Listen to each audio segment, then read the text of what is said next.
حاجات مش ممكن تتخيلها معطله لك الحرق.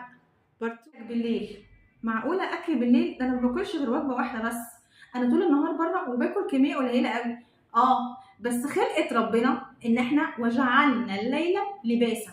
الهرمونات اللي بتطلع لك بالليل هرمونات عشان المفروض تطلع وانت نايم، هرمونات مش هرمونات عشان الحرق، هرمونات عشان البنى. من ضمنها هرمون ايه؟ هرمون الكورتيزول.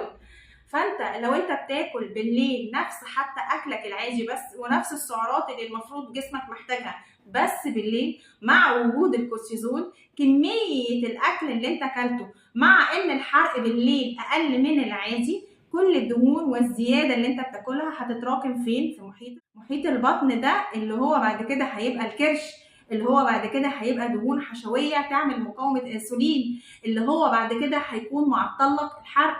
فاكلك بالليل هو اللي عمل لك مقاومه انسولين.